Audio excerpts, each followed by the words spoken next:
Muy buenas tardes. Hoy en el taller de proyectos arquitectónicos 2 revisaremos las tres formas para aproximarnos mejor a entender, a analizar un proyecto, un edificio y también a proyectar y a diseñar.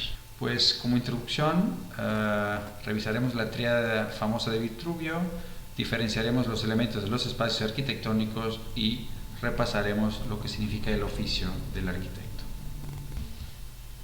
Muy bien, pues empezamos con las tres famosas ideas, ¿no?, que tiene que tener la arquitectura. Es la tríada de Vitruvio, el arquitecto del siglo I, que escribe que la firmitas, la utilitas y la venustas son tres puntos de partidas en equilibrio para una buena arquitectura. Por tanto, vamos a ir explicando una a una los tres conceptos, o repasando en este caso, ¿no? Pues, ¿a qué se refiere la firmitas? Se refiere a todas las cuestiones técnicas de la construcción, tales como la elección del lugar, los materiales, etc. Firmitas podríamos traducirlo del latín por firmeza, ¿no?, por solidez, etc. En segundo lugar, la utilitas, ¿no?, la utilidad de la arquitectura, la utilidad de un edificio, y se refiere a la finalidad de las construcciones. Pues si una casa tiene que funcionar como casa o un polideportivo tiene que funcionar como polideportivos, pues dependerá, ¿no?, del diseño, de cómo está hecho esta construcción, esta arquitectura, ¿no? La utilidad es el segundo concepto clave que nos propone Vitruvio. El tercer concepto es el de venustas, ¿no? ¿Cómo traduciríamos venustas? Pues la belleza, ¿no? La belleza arquitectónica, ¿no? Yo creo que esto pareciera, ¿no?, ya veremos en el curso, que es más complejo, ¿no? Hacer un edificio sólido, bien construido, diseñar un edificio útil, ¿no?, que cumpla todas las actividades que el hombre hace en su interior, o crear, diseñar, proyectar un edificio bello. Les dejo la pregunta, ¿cuál será lo más difícil de aprender o lo más difícil de desarrollar cuando proyectamos un edificio, ¿no? Recordemos que analizar, ¿no?, un edificio, estudiarlo, es muy similar a diseñar o proyectarlo. Entonces, firmitas, la firmeza, la solidez; utilitas, la utilidad; y venustas, la belleza. Pues aquí es un punto clave para distinguir, ¿no?, cuando de golpe, ¿no?, nos encontramos con un edificio, distinguir los elementos arquitectónicos del espacio arquitectónico.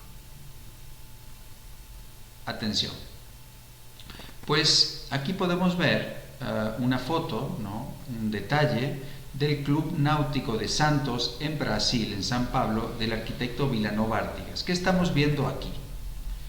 Pues, a ver, vemos un muro de piedra, pues pareciera que aquí lo vemos. Vemos una losa de concreto, ¿no?, muy clara, pero especialmente y casi en el centro de la imagen está una columna de concreto.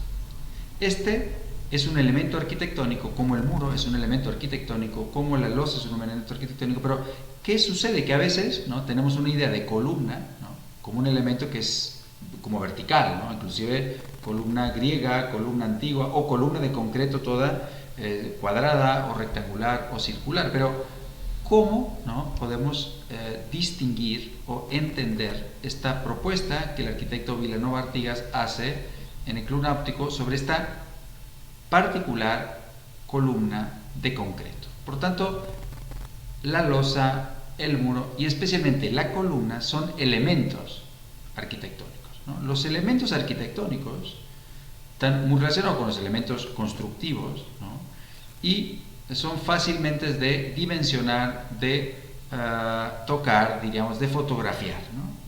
Por tanto, la masa, lo construido, lo sólido, lo que podemos tocar, tiene que ver con los elementos arquitectónicos. ¿Cómo diferenciaremos los elementos del espacio?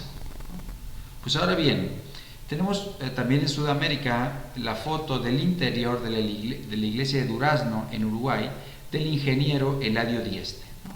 Pues, ¿qué vemos aquí?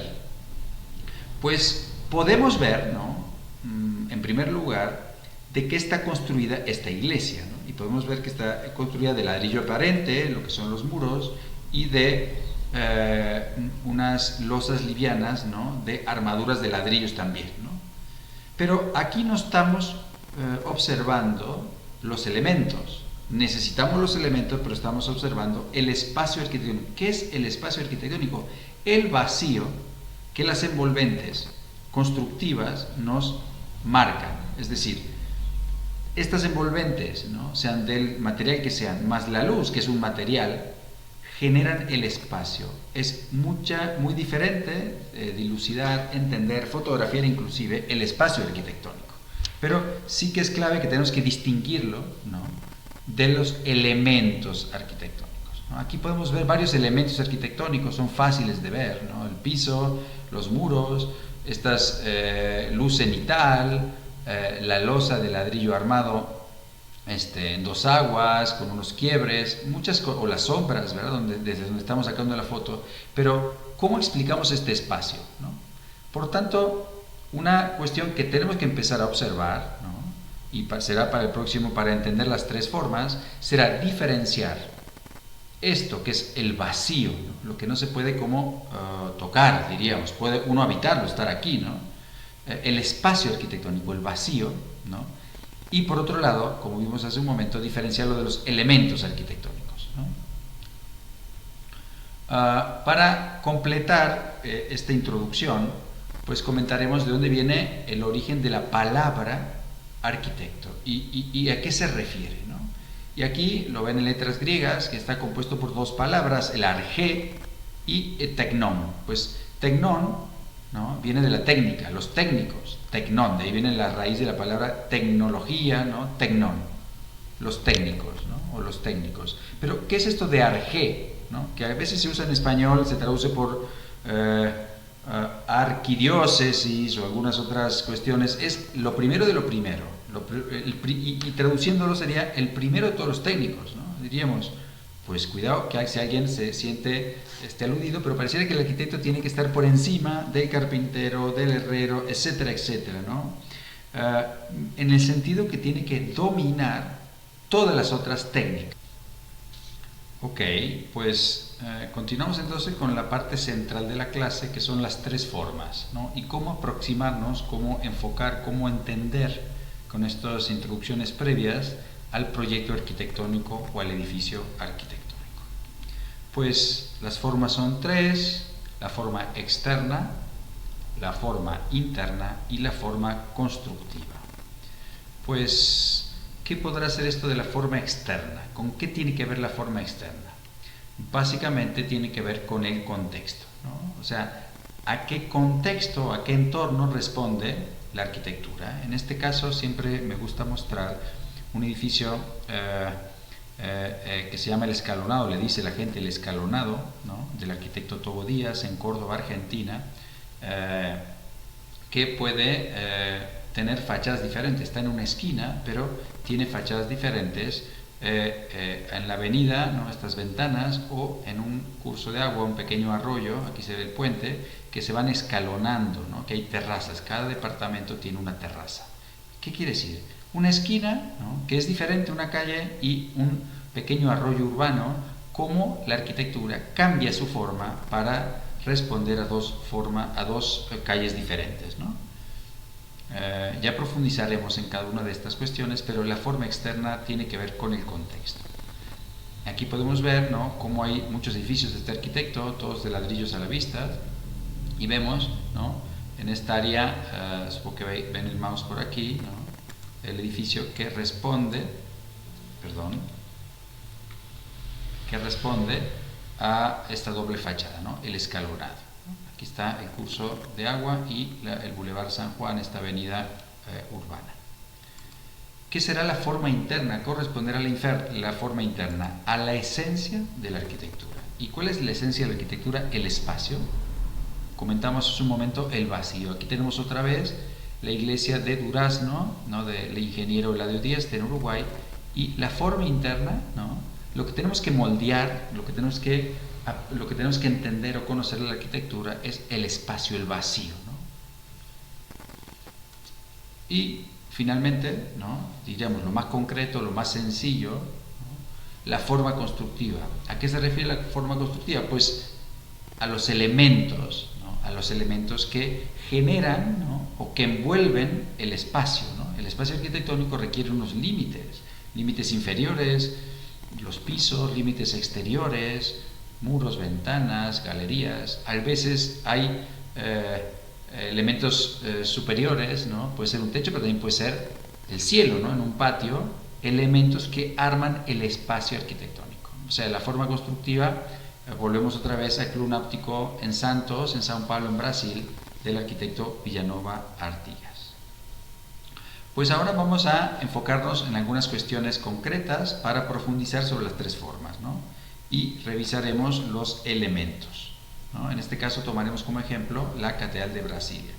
Y dentro de los elementos, atención, de los elementos constructivos, de los elementos arquitectónicos, veremos qué diferencia hay entre la estructura y el envolvente o entre los tipos y los materiales, ¿no? Aquí tenemos unos estudios muy interesantes del arquitecto Oscar Niemeyer en Brasil, ¿no? Estudios para los edificios, ¿no? Y en el primero podemos ver estas tres columnas, la primera como clásica, la segunda como diríamos moderna, contemporánea, pero la tercera que parece que no tiene forma de columna, pero con estos elementos, ¿no? Pues separan, ¿no? O construyen lo que es el Palacio de Alborada, una sola losa de concreto muy liviana y estas columnas muy particulares, ¿no? Que dejan toda una cara vacía. Fíjense, acá vemos las fachadas absolutamente vacías. Pues Niemeyer es el que diseña, ¿no? La Catedral de Brasilia en los años 50, y fíjense que aquí tenemos claramente esta especie de costillas, ¿no? Que aquí se lo ven en el corte, arriba las costillas, ¿no? Que como si fuera un pórtico se unen en la parte superior, ¿no? Y van generando estos vacíos, ¿no? Y arman la estructura de la catedral, ¿no? Por tanto, este elemento, ¿no? Este elemento de concreto, ¿no? Que son en realidad un pórtico, o un pórtico diríamos con una planta circular, ¿no? Son varias costillas que se juntan en la corona superior, pues son elementos constructivos que son los que soportan el espacio de la catedral, ¿no? Pues aquí vemos la planta, está semi-enterrada la catedral, aquí vemos las excavaciones y veremos cómo se configura otra parte, ¿no? Cómo la estructura se relaciona con la envolvente. ¿Cómo se genera el envolvente? Pues entre esta estructura, ¿no? Este concreto pintado de blanco, hay unos vitrales, ¿no? Muy grandes, muy luminosos, y este es el espacio interior que logran las envolventes transparentes y la estructura de concreto que también hacen de envolvente, ¿no? Fíjense, aquí vemos una foto exterior de la Catedral de Brasilia, su plataforma, ¿no? Los cuñas o estos huesos de concreto y los triángulos, ¿no? Estos triángulos muy elevados de vitrales, ¿no? ¿Cómo funciona el espacio? ¿Cómo tiene que ver? Fíjense, este es un corte, aquí entramos como una rampa, pasamos por un túnel muy oscuro y cuando entramos debajo de esta cúpula, pues parece más luminosa que lo normal, porque venimos de un, diríamos, túnel, ¿no? Aquí oscuro. Pues entonces, entre los elementos constructivos aquí podemos claramente distinguir los vitrales que son puro envolvente y los pórticos de concreto que son un envolvente pero que son estructuras en simultáneo, ¿no? Pues en tercer lugar nos enfocaremos un poco en los espacios arquitectónicos, ¿no? Y en este caso veremos el Panteón de Agripa en Roma, otro edificio 20 siglos detrás, en otra ciudad en Europa, después de ir a Sudamérica, a Brasilia, ¿no? Y aquí otra vez revisaremos esto, qué pasa con los límites y el envolvente, ¿no? Y cómo la proporción o la dimensión son algunas de las caracterizaciones del espacio arquitectónico, el espacio interior, el vacío. Pues aquí tenemos, ¿no? El Panteón del siglo I de Marco Agripa en Roma, Italia, y ¿qué vemos? ¿No? Vemos pues la cúpula, ¿no? De concreto, pero un concreto sin armar, un concreto sin hierro, ¿no? Que hacían los romanos, el concreto romano, y el óculo, ¿no? Que es esa ventana sin vidrio que está en la parte superior, ¿no? ¿Qué más vemos? Pues vemos el sol y vemos las sombras, de estos casetones, que lo que hacen es, en realidad, además de generar una interesante vibración de sombra al espacio, pues en realidad alivianan la cúpula, ¿no? Le sacan masa para que sea más soportable. Aquí podemos ver, bueno, y es difícil hasta no ir y entrar al Panteón de Agripa, es el primer espacio interior que existe, digamos, en la cultura occidental, que uno puede visitar. El Partenón y otros templos solo se entran de fuera, ¿no? Pero aquí era un espacio habitable, el Panteón en Roma. Y aquí podemos darnos una idea, porque no podemos ir del espacio, el vacío, ¿no? ¿Y qué configura el vacío? Pues aquí tenemos unos envolventes, ¿no? Los muros son circulares, un espacio circular, tenemos una bóveda, tenemos una luz cenital, solamente la luz entra de arriba, y esto, ¿no? Entre la luz y estas envolventes, estas paredes, estas pieles interiores, es como yo puedo explicar el espacio, el vacío. El vacío, pues, no se ven las paredes, se ve la cúpula, ¿no? Pero lo que nos interesa, quizá en esta foto más pequeña podemos hacernos una idea de cómo es el ambiente, ¿no? La atmósfera interior del espacio. Pues en este caso podemos entender un poco mejor, ¿no? Es un corte, aquí vemos los elementos constructivos, ¿no? La cúpula de concreto, ¿no? El óculo, lo vacío, aquí vemos los muros muy anchos, ¿no? Porque para dar soporte a la cúpula, que tiene una parte de muro y una parte de columnas, y aquí podríamos ver cómo se va componiendo al interior, ¿no? Las sombras, las perforaciones de la cúpula, los casetones y todas estas sombras y luces, ¿no? Y contrastes, ¿no? Como que dos niveles, ¿no? El superior con un trauma finito, el interior con sombras, ¿no? Y paños al ras para armar el espacio circular, el espacio único. Aquí entras y ves todo de una sola vez en el Panteón de Roma. Pues todos los dibujos apenas nos sirven para darnos una idea de cómo es el espacio, ¿no? Pero aquí podemos ver perfectamente en este pequeño isométrico cortado, vemos un poco la planta circular, sus mosaicos, el envolvente circular, ¿no? Que arriba es como pared, pero abajo hay columnas, y detrás de las columnas hay sombra. Aquí podemos ver perfectamente el juego de sombras y luces. El espacio, el vacío, lo crea normalmente la luz. Por tanto, cuando diseñamos el espacio, a través de envolventes, elementos constructivos, lo que manipulamos es la luz, ¿no? Aquí podemos ver un poco los efectos, como lo decimos en las fotos, ¿no? De cómo la luz cenital, en este caso, y las características de las envolventes nos generan este espacio interior, ¿no? Aquí podemos ver también cómo la geometría, ¿no? Aquí tenemos, por ejemplo, unos 60 metros de diámetro, ¿no? Perdón, unos 30 metros de diámetro, y son los mismos 30 metros de altura, ¿no? Es decir, aquí entraría una especie de esfera perfecta, ¿no? En la mitad superior coincide la esfera con la cúpula, y en la parte inferior pues hay un tambor, ¿no? Una planta circular. Aquí podemos ver perfectamente el corte completo, cómo estas perforaciones dan estas especies de nichos, ¿no? O cajas de sombra con columnas adelantes que hacen vibrar este espacio circular, y las cúpulas, como hemos visto, perforadas por los casetones, ¿no? Todas estas concavidades hacen que sea más liviano el concreto. Finalmente veremos el contexto, y para este caso nos iremos a Venecia, a la Villa Barbaro de Andrea Palladio, un edificio manierista, renacentista, para otra vez ver cómo se relaciona con el entorno, la fachada, las envolventes y la posición frente al territorio de la ciudad, ¿no? Y por otro lado, cómo son los puntos de ataque o los accesos. Pues aquí tenemos, ¿no?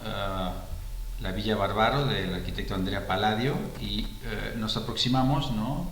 Desde el entorno, ¿no? Un área rural, el campo, el paisaje del Véneto, cómo nos acercamos a observar esta cuestión de la envolvente, de la forma externa. Fíjense, aquí tenemos la vista inversa. Este es el paisaje donde está insertado el edificio, y donde a través de este camino, de esta plazoleta de entrada y de la fuente que está ahí más abajo, pues se relaciona el edificio con el contexto. Aquí podemos ver perfectamente la fachada, la planta y la fachada. Tenemos básicamente unas galerías, unas áreas abiertas, ¿no? Que conforman el cuerpo principal hacia el paisaje. Hay un volumen que sale con la sala principal, que se adentra, se asoma a esta pequeña colina en el paisaje, y tenemos, ya veremos, la parte trasera, en la parte posterior, con qué nos encontramos aquí en esta relación con el contexto. Podemos ver en el isométrico claramente cómo la forma del edificio se adelanta al paisaje, los jardines que lo van entrelazando, y vemos claramente esta relación con un área menos importante, ¿no? Cambia muchísimo cuando no me abro el paisaje, estas fachadas laterales, ¿no? Y cómo me abro el paisaje diferente que la fachada principal. Pues así podemos ver la parte posterior, ¿no? Que es un desnivel, está la pequeña colina y aquí hay un pequeño desnivel donde se excava la fachada trasera del patio con una fuente en la propia colina. Creo que aquí lo podemos ver con detalle, ¿no? Como este muro que arma la fuente, pues ese es un muro de contención en la pendiente de la colina, ¿no? Como cada relación con el contexto, pues la envolvente va cambiando mucho. Aquí tenemos verde y un muro de contención, aquí tenemos una fachada abierta y con más metros lineales de ventanas y puertas, y tenemos unas otras caras laterales de usos, ¿no? De otros tipos de usos y otro tipo.